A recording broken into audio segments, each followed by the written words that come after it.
Olá, meu amigo, minha amiga, seja muito bem-vinda a mais um encontro das 13 cartas do nosso grande apóstolo Paulo de Tarso. Hoje falaremos da carta aos Gálatas. Você já leu essa carta? Já teve contato com ela? Sabe do que ela trata? Não? Se você não sabe, eu vou te contar um spoiler nesse momento. Essa carta é uma das mais fervorosas defesas às bases do cristianismo. Você acredita nisso? É uma defesa ferrenha que Paulo fez, pois o cupim estava começando a deteriorar por dentro essa comunidade. E ao escrever a carta aos Gálatas, Paulo também ele é colocado contra a parede, porque eles começam a questionar a sua autoridade. De onde vem sua autoridade? Quem é você para falar assim com a gente? Então, a carta aos Gálatas é um primor para todos nós que participamos de alguma comunidade, de alguma paróquia, e porventura bate uma dúvida, alguma questão na nossa comunidade que a gente não sabe lidar muito bem. Então, vamos nesse momento entender um pouco mais da carta aos Gálatas. Seja muito bem-vindo. Então, nós vamos falar hoje sobre a carta aos Gálatas. Vamos dar uma pequena introdução que eu acho que é super importante, né? Porque o contexto histórico conta muito quando nós vamos estudar algum texto bíblico, quando nós vamos entender alguma proposta bíblica, saber de onde veio, quando nasceu, como era o contexto daquela época. Então, vamos lá a esse contexto. A carta aos Gálatas é um dos documentos mais impactantes do Novo Testamento, abordando temas cruciais como a justificação pela fé, a liberdade cristã e a relação entre lei e graça. E também vai falar sobre o Espírito, sobre essa busca que nós temos, essa grande luta, né, entre carne e espírito, o que precisa sobressair, né, e quais são os frutos do Espírito em tudo isso. Então, ela foi escrita por volta do ano 55, tá?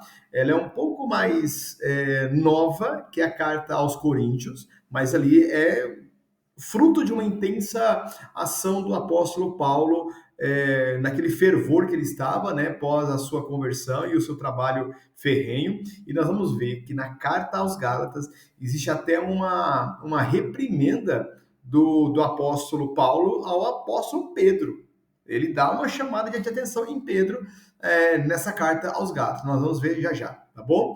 Então, escrita em um período de grande efervescência e desafios para a igreja primitiva, esta epístola, essa carta, é um apelo apaixonado à verdade do evangelho e um alerta contra os desvios doutrinários. Nesta aula, nós vamos explorar o contexto histórico que a carta foi escrita, seus principais versículos, a mensagem central, e vai ter umas perguntinhas para a gente poder refletir durante o nosso texto. Beleza? Então vamos seguir o nosso barco. Então, para a gente começar esse estudo sobre a carta de Paulo aos Gálatas, é importante nós sabermos também do motivo de entender a dinâmica da época, né? Como que a compreensão do texto e do contexto, né, nos ajuda a interpretar e a entender as verdades. Então nós vamos perceber que a carta aos Gálatas, ela faz parte de um momento onde nascia uma igreja, tá? E essa igreja nascia, no entanto, outras doutrinas um pouco mais antigas estavam ali por perto, rondando essa igreja que estava nascendo, né? E a ideia de Paulo é justamente dar fundamento para aqueles primeiros cristãos, para aqueles convertidos, né, até os gentios também, para que eles pudessem responder e dar razão da sua própria fé, como diz a primeira carta de Pedro, né? Quando nós falamos sobre essa necessidade desse alimento espiritual, Paulo ele traz para a gente uma ideia muito interessante, que é de defender uma fé, falar de Jesus sem negar todo o passado, toda a história judaica. Porque ele vai falar em Gálatas que o amor ele é muito maior do que a lei. A lei deve ficar sempre num plano abaixo. E Jesus foi o máximo cumprimento da lei. Então nós podemos entender nesse momento que foi uma luta difícil, tá? Porque nós tínhamos pessoas ali que beberam das duas fontes, até gostavam de Jesus, mas ainda estava muito presente no coração toda aquela carga cultural, histórica que o judaísmo colocou no seu povo. Tá? Até porque a lei mosaica ela foi vivenciada, experimentada por vários séculos. E essa cultura não pode ser arrancada do dia para a noite. Então, a gente precisa entender o que é a comunidade de Gálatas, como que ela existia e qual foi o papel importante de Paulo. Por isso é importante saber, né, em qual contexto essa carta foi escrita. Ok? Então vamos lá. Então, como eu disse, a carta aos Gálatas, ela foi escrita logo depois da carta aos Coríntios, tá? Então, ela é uma das mais antigas, um dos mais antigos textos do Novo Testamento, tá bom? Sendo escrita, inclusive, antes dos Evangelhos. Os Evangelhos estão ali por volta do ano 70, e então as cartas de Paulo, elas foram escritas mais cedo e tiveram um impacto muito positivo, porque justamente no momento em que a igreja que nascia precisava de uma estrutura. Então, a carta aos Gálatas foi escrita por Paulo por volta do ano 55, tá?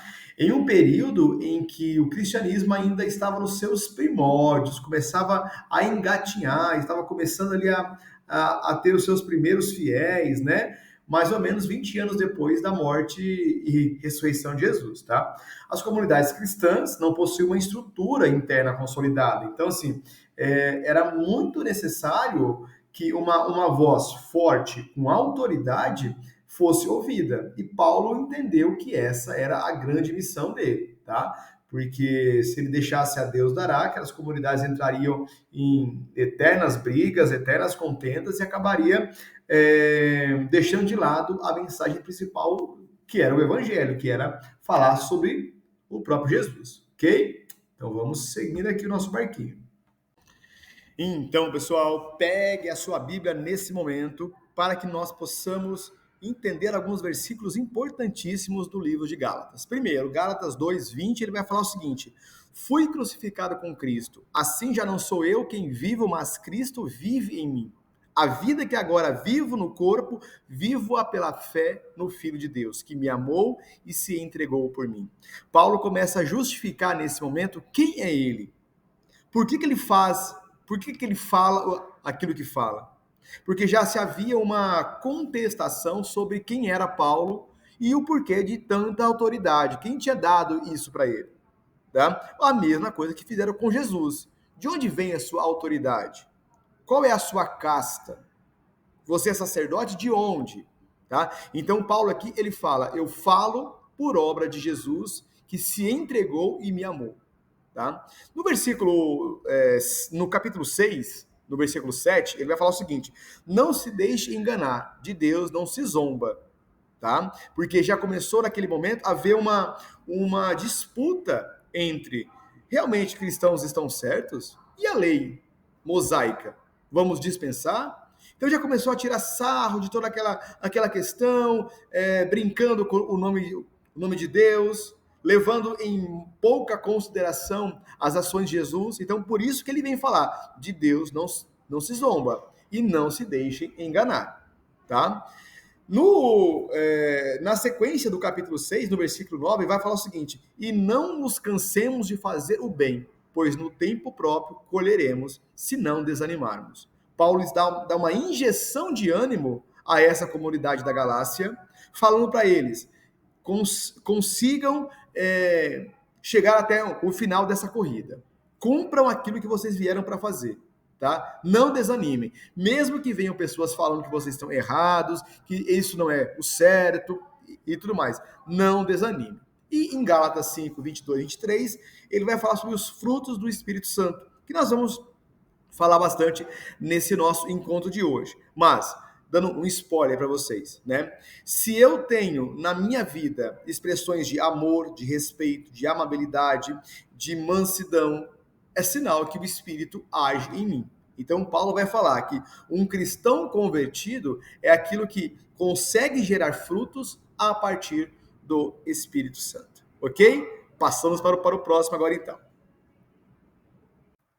E aqui, continuando a rápida olhadinha nos principais versículos da carta de Paulo aos Gálatas, nós temos o capítulo 5, dos versículos 19 ao 21. Ele vai falar: ora, as obras da carne são manifestas: imoralidade sexual, impureza e libertinagem, idolatria, feitiçaria, ódio, discórdia, ciúme, ira, egoísmo, facções, inveja, embriaguez, orgias e coisas semelhantes, eu os advirto, como antes já os adverti.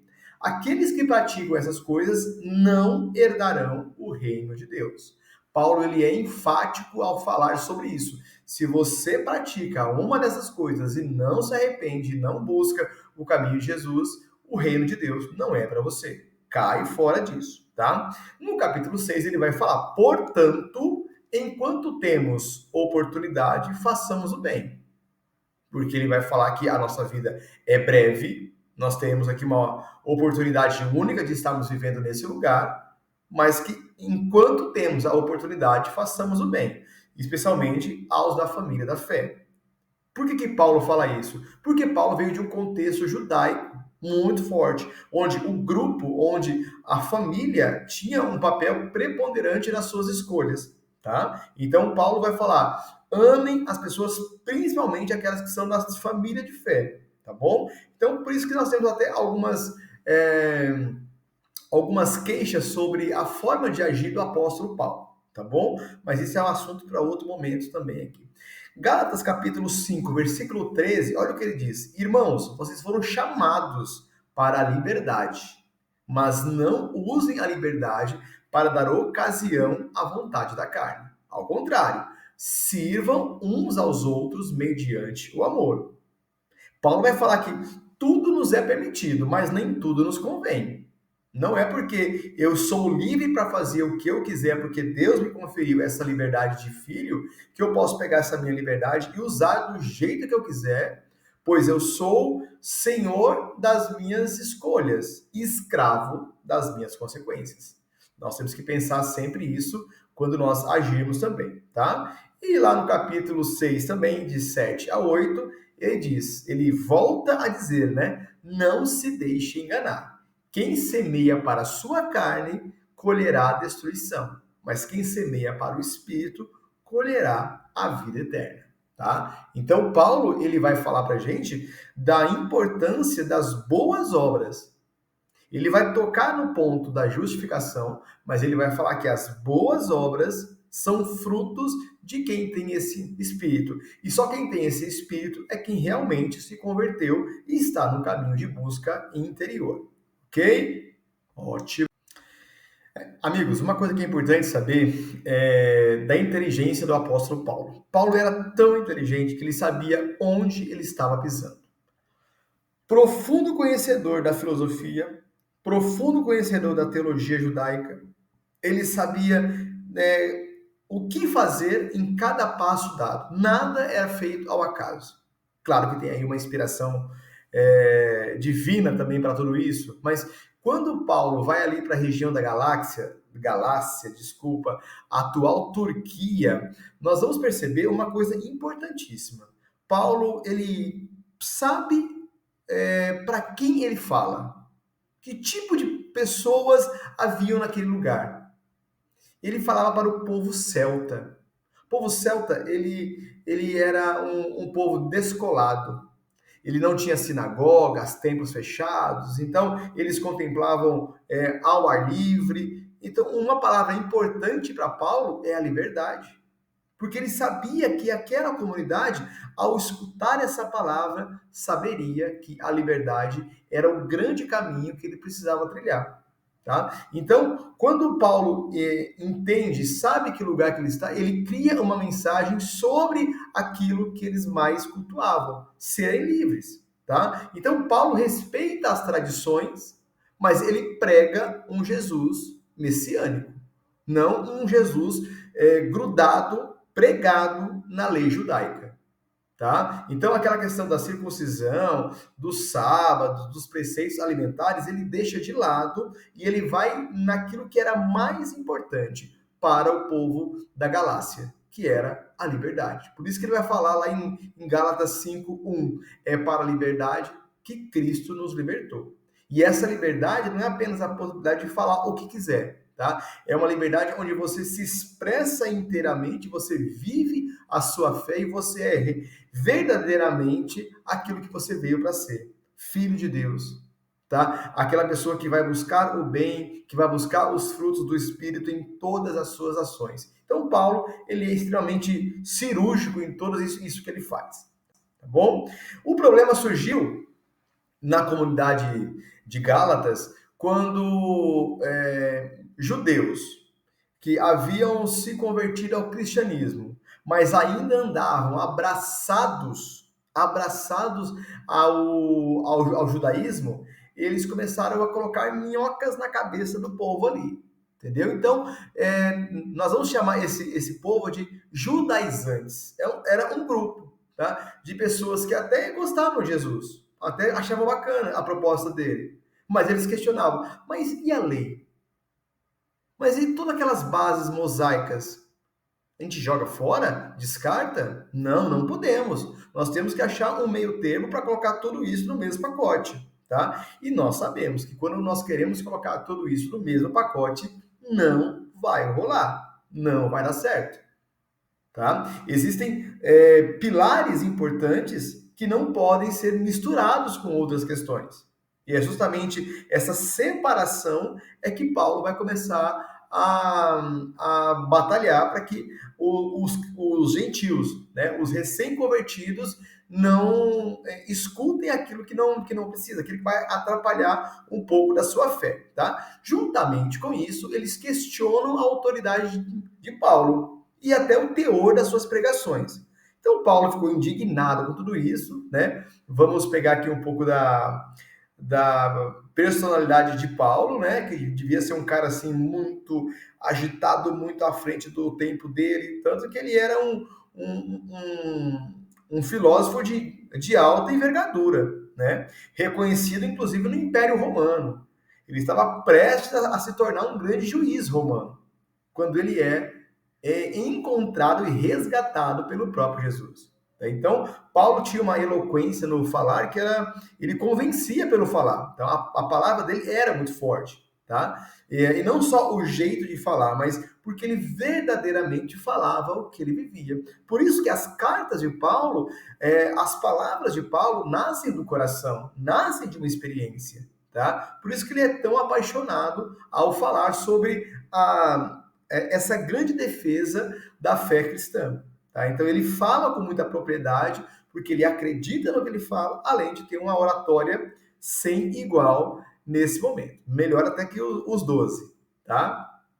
Então, seguindo aqui o nosso caminhar, vamos lá. Quem eram esses judeus que estavam com o pé em duas canoas, né? Então, eram chamados judaizantes.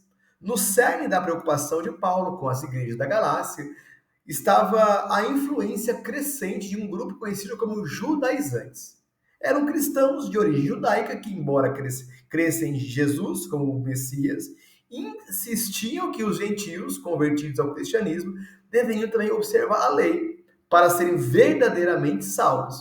Então eles colocavam uma questão: não, tudo bem, ótimo vocês gostarem de Jesus, nós também gostamos, mas para que você seja realmente salvo, você vai precisar compreender as leis e viver as leis. Então, voltar às questões do sábado, aos preceitos alimentares, aos inúmeros rituais feitos, tá? As inúmeras regras que haviam de ser cumpridas, as mais de 600 regras. E aí Paulo falou assim, não, peraí, Cristo é o cumprimento de tudo isso. Então, nós precisamos resolver essa questão aqui. Então, ele vai tocar num ponto muito importante. A fé em Cristo, ela é necessária para ser salvo. E não se você cumpre preceito A, B ou C. Tá? Não, eu não preciso adicionar leis à minha vivência, porque o maior preço já foi pago pelo próprio Jesus. Então, a grande questão de Paulo aqui era falar assim, olha, Cristo pagou o preço que nós precisávamos. Ele é o cumprimento final de todas as grandes leis e regras. Então agora o momento é olhar apenas e exclusivamente para Jesus, tá? Então essa foi a grande batalha de Paulo nesse contexto da Galácia, tá? E aqui é importante você ter em mãos o seu texto bíblico. Pega aí, tá?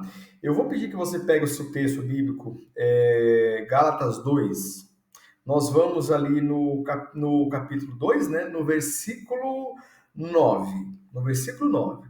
Porque eu só preciso contextualizar com vocês. Então, Paulo está contando aqui, está diferenciando o trabalho dele e de Barnabé e o trabalho de João, o trabalho de Tiago, o trabalho de Pedro, tá? E ele fala, olha, cada um de nós aqui temos uma grande missão. Então, ele diz lá no versículo 9. Então, Gálatas 2, versículo 9, tá?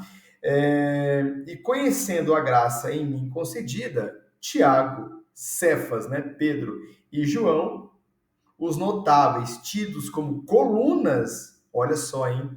Paulo já reconhece Pedro, João e Tiago como colunas dessa igreja que nascia, tá? Estenderam-nos a mão, a mim e a Barnabé, em sinal de comunhão. Nós pregaríamos aos gentios. Quem são os gentios? Aqueles que não eram judeus, mas que se converteram ao cristianismo, tá? E eles aos da circuncisão. Quem eram os circuncisos?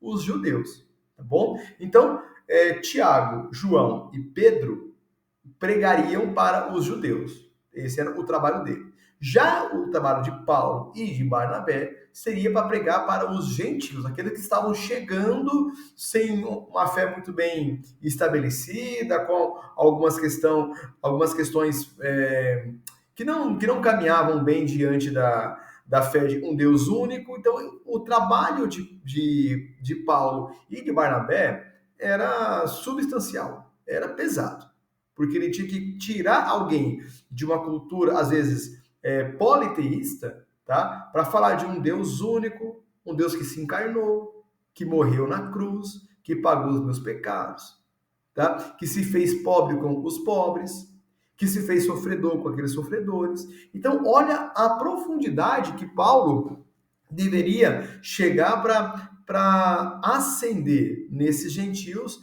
essa chama da fé, né? Mas aqui ele vai falar de uma questão que é bem importante, que foi um embate, tá? Um dos muitos embates que ele teve com Pedro. Ele fala o seguinte, lá no versículo 11.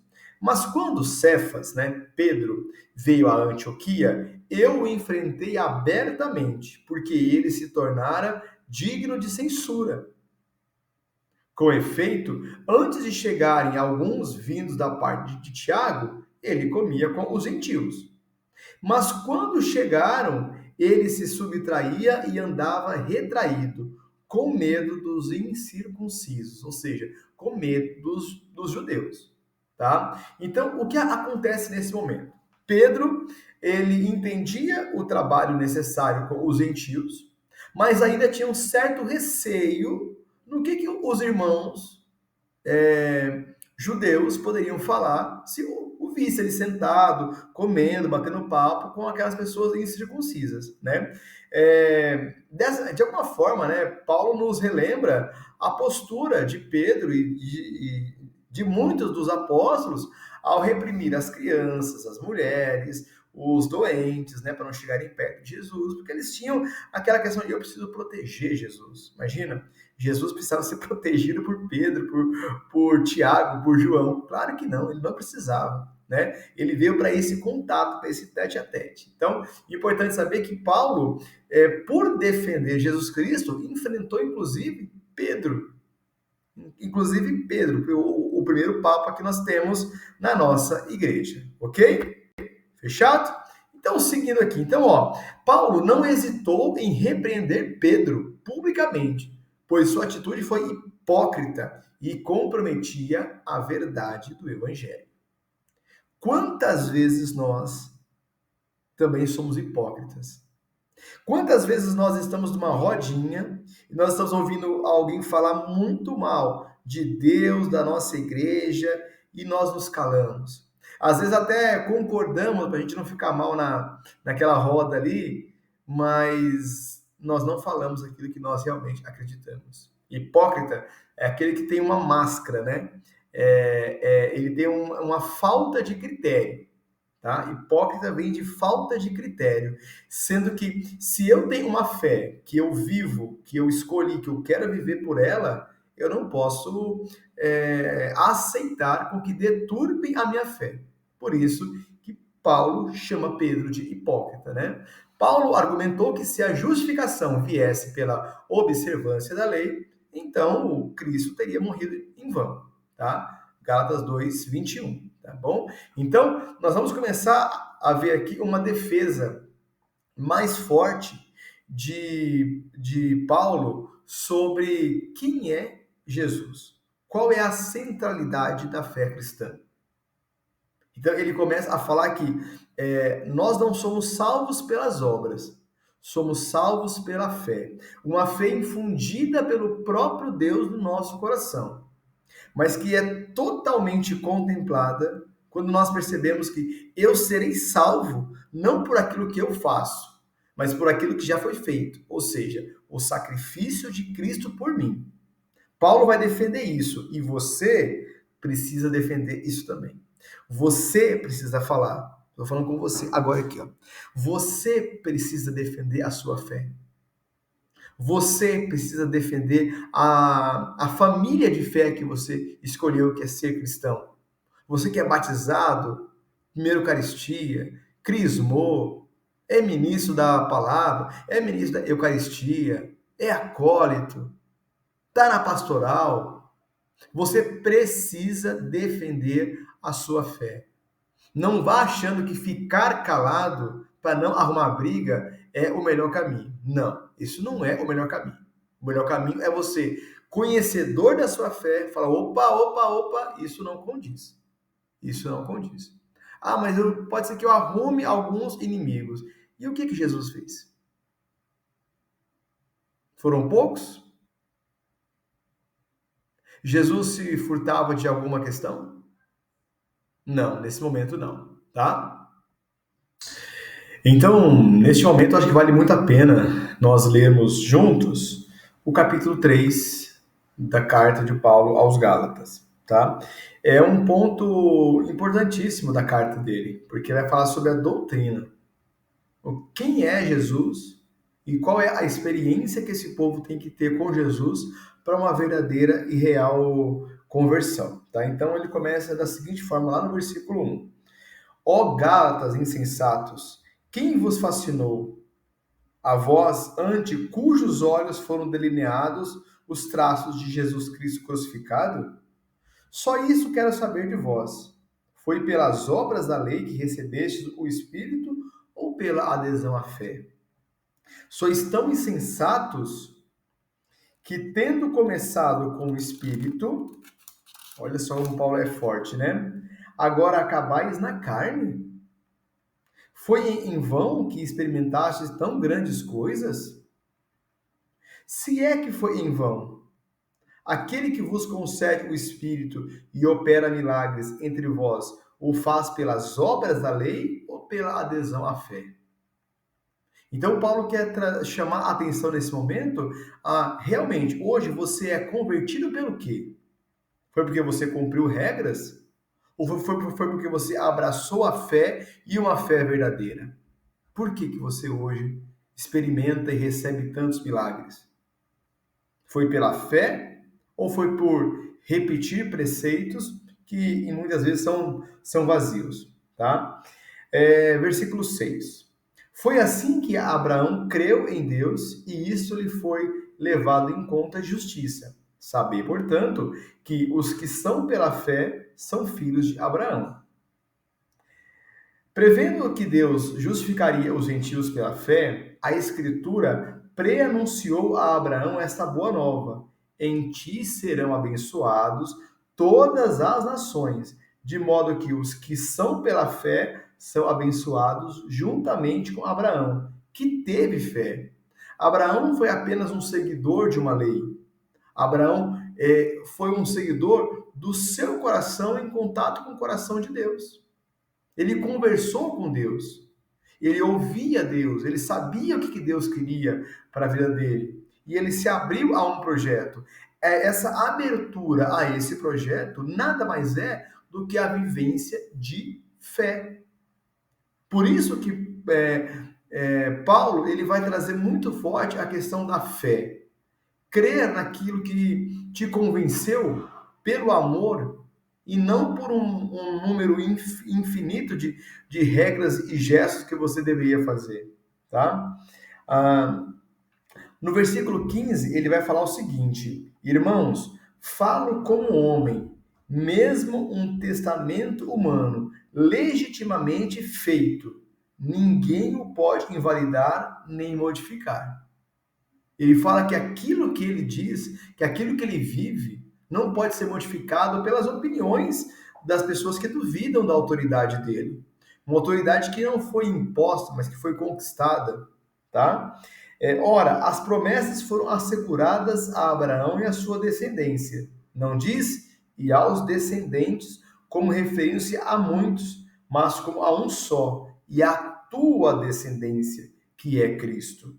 Ora, eu digo, uma lei vinda 430 anos depois não invalida um testamento anterior, legitimamente feito por Deus, de modo a tornar nula a promessa.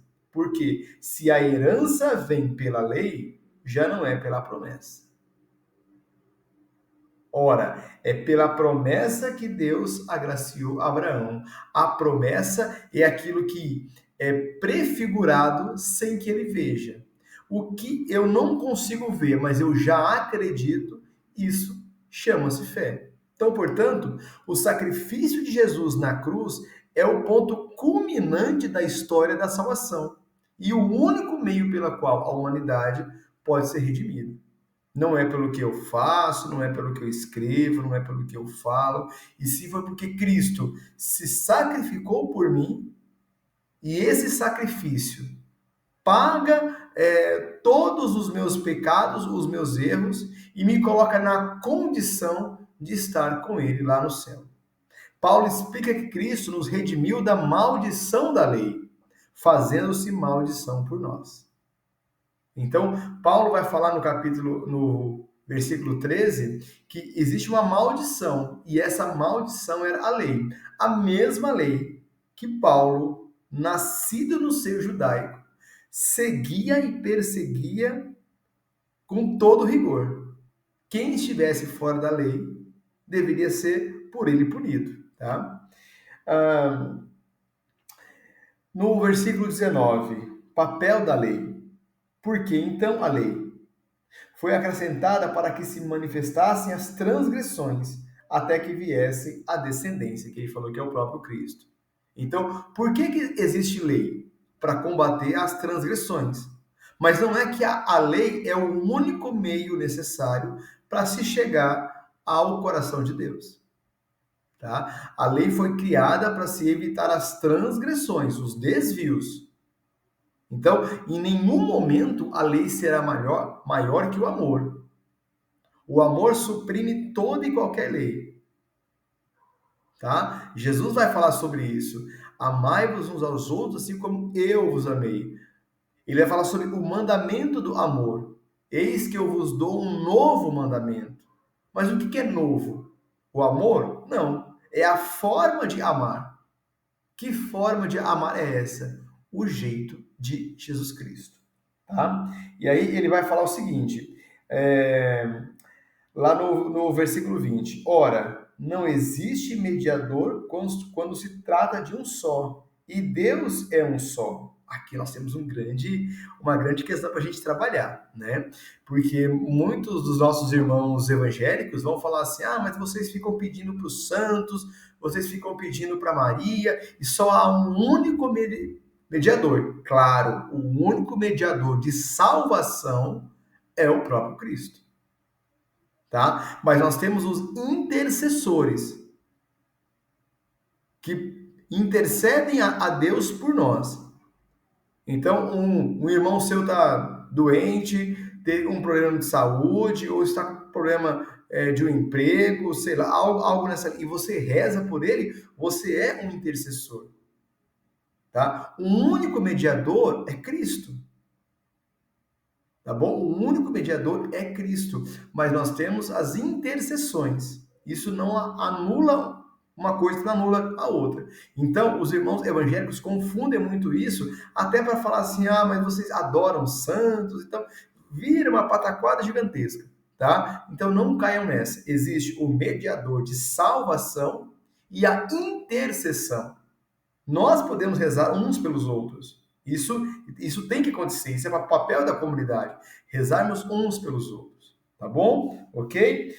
E aí, no versículo 23, ele vai falar da seguinte forma: antes que chegasse a fé, nós éramos guardados sob a tutela da lei, para a fé que haveria de se revelar. Assim, a lei se tornou nosso pedagogo, até Cristo, para que fôssemos justificados pela fé. Chegada, porém, a fé, não estamos mais sob o pedagogo. Vós todos sois filhos de Deus pela fé revestida em Cristo. Então, até a vinda de Cristo, precisávamos sim da lei, para ser o nosso tutor, aquilo que iria nos conduzir. Mas quando Jesus Cristo vem e cumpre todas as promessas e as profecias lá do Antigo Testamento, a lei tem o seu fim. Não é mais pela lei que eu sou salvo. Eu sou salvo pela minha fé em Cristo e pelo sacrifício que ele fez por mim na cruz. E aqui vale frisar algo super importante. Lembra que no começo da aula eu falei que ao pregar para o povo da Galácia, Paulo ele sabia onde ele estava pisando, o terreno que ele estava pisando, que era sobre liberdade. Era um povo de uma cultura celta, que não tinha sinagoga, não tinha templos fechados. A liberdade era um sinônimo importantíssimo de vida para eles. Então, uma das questões mais significativas em Gálatas é a liberdade em Cristo. Tá? Uma liberdade que realmente nos liberta e nos coloca livres para sermos aquilo que Deus desejou para todos nós. Então, uma das verdades mais libertadoras da carta aos Gálatas é a ênfase na liberdade que temos em Cristo. Paulo declara em Gálatas 5:1: estais, pois, firmes na liberdade com que Cristo nos libertou, e não vos submetais outra vez ao jugo da servidão. Essa liberdade não é uma licença para pecar, mas uma libertação do jugo opressor da lei. Nós temos uma liberdade dada por Cristo a nós, e nós precisamos fazer um bom uso dessa liberdade. Tá? Essa liberdade, ela pressupõe uma vida no Espírito. E o que é uma vida no Espírito? É uma vida que gera frutos para a comunidade. O meu jeito de ser, de agir, de pensar, gera frutos para a comunidade. Então, o fruto do Espírito não é algo que produzimos por nosso próprio esforço ou por meio da observância de regras, mas é o resultado natural da presença e da ação do Espírito em minha vida. Então, se nós hoje somos pessoas cordiais, honestas, respeitosas, que sabemos os nossos limites, não é porque nós queremos isso e fomos educados por isso. Isso é um fruto de quem vive pelo Espírito. O Espírito habita em mim, habita em você. E é por esse motivo que nós somos bons, honestos, agradáveis e por aí vai. Tá? Então, se você perceber que na sua comunidade os dons acontecem, é porque ali há a presença do Espírito. Se você conhece uma pessoa que é uma pessoa muito boa, honesta, muito bacana, ali há a presença do Espírito agindo naquela pessoa. Tá bom? Então, Paulo ele argumenta que a lei tinha um propósito temporário, servindo como tutor, como nós já comentamos. Mas em Cristo há uma liberdade maior. Em Cristo há a liberdade verdadeira. uma liberdade que vem alimentada pelo Espírito, uma liberdade que vem carregada de bons frutos. E essa liberdade carregada de bons frutos precisa gerar frutos na comunidade. Eu preciso tocar o meu irmão, tocar a minha irmã, fazer com que a minha comunidade vibre nessa busca pelo bem. Tá? Então, a verdadeira liberdade cristã não é uma licença para fazer o que eu quero. É uma oportunidade para fazer valer o sonho de Deus na minha vida. Então, ser livre não é fazer o que você quer, porque você se torna escravo dos seus instintos. Por isso que Paulo bate muito na questão da imoralidade, das relações sexuais, das orgias, porque ele vai falar, isso não é liberdade. Então hoje, se você transportar para os dias de hoje esse texto de Gálatas, você vai bater de frente com muitas situações. Tá? Eu quero ser feliz a qualquer custo. Não, isso não é liberdade. Isso é ser escravo de um instinto egoísta. Mas eu quero beber, eu quero... Paulo fala muito sobre isso. Essa vazão que você pode dar aos seus instintos mostra que você está muito mais aprisionado e escravizado do que livre. Tá? Por isso que a experiência real com Jesus Cristo deve nos libertar, porque foi para a liberdade que Cristo nos libertou. Tá? Então, para a gente poder fechar esse nosso bate-papo aqui hoje, o fruto do Espírito é o amor, a alegria, a paz, paciência, amabilidade, bondade, fidelidade, mansidão, domínio próprio. Tudo isso são evidências de uma vida transformada pela fé e não o cumprimento de rituais ou leis. Tá? Então, tudo isso é uma transformação, é uma conversão de dentro para fora. Uma conversão que vem arrancando as raízes mais profundas da ingratidão, das imoralidades, das imperfeições humanas e vai trazendo para nós frutos que o próprio Paulo experimentou na sua carne. Tá? Será que Paulo era verdadeiramente alegre? Será que ele dormia em paz? Ele era amável? Ele era fiel? Ele era manso? Ele dominava os seus instintos? Antes do contato com Jesus? Claro que não. E é por isso que nós precisamos entender a necessidade que nós temos de nos encontrarmos com Jesus. E ao nos encontrarmos com Cristo, nós precisamos mudar quem nós somos. Sendo assim, preciso frisar com vocês, não é o cumprimento de alguns rituais ou leis que vão me levar, ou que vai me levar ao céu. Não é se você rezou o terço com a mão esquerda ou com a mão direita, não é se você fez a vênia ou a genuflexão, não é isso, tá? É o quanto você se deixou tocar pelo Espírito Santo, o quanto você foi capaz de frutificar as ações do Espírito Santo e o quanto de você transpareceu nas atitudes para mostrar que não era você, mas era o próprio Jesus agindo. Tá? Então a carta aos Gálatas, ela é uma mensagem para que todos nós possamos pensar no que realmente eu preciso fazer para obter a minha salvação. A minha salvação não vem por aquilo que eu estou fazendo, mas eu preciso fazer também. Não é apenas rezar no seu quarto que vai garantir a sua salvação. Não é apenas entregar uma marmita, entregar um café com leite para alguém que precisa, que vai garantir a sua salvação. Não é apenas conhecer Jesus e falar, conheço e está bom demais, que vai garantir a sua salvação. Não, é o conjunto de tudo isso. É o meu encontro com Jesus, é a minha abertura ao Espírito Santo, são as obras que eu faço em prol daqueles que necessitam, é entender que Cristo se sacrificou por mim, eu tenho essa certeza que Ele já pagou o grande preço por mim. Então, esse conjunto de ações vão falar que eu estou no caminho certo e eu serei salvo. Por isso que não basta eu realizar uma única ferramenta, uma única ação e achar que isso é capaz de salvar a minha história. Isso não é capaz de salvar a minha história. Eu vou precisar mais do que isso. Eu vou precisar ir além. Eu vou precisar entender todo esse conjunto. E para entender esse conjunto, Paulo vem nos dar uma grande lição, tá? Ser realmente livre é estar cumprindo aquilo que Deus nos enviou para cumprir aqui nessa vida. Ser livre não é fazer o que eu quero. Ser livre é cumprir a missão, a vocação dada pelo próprio Deus a todos nós.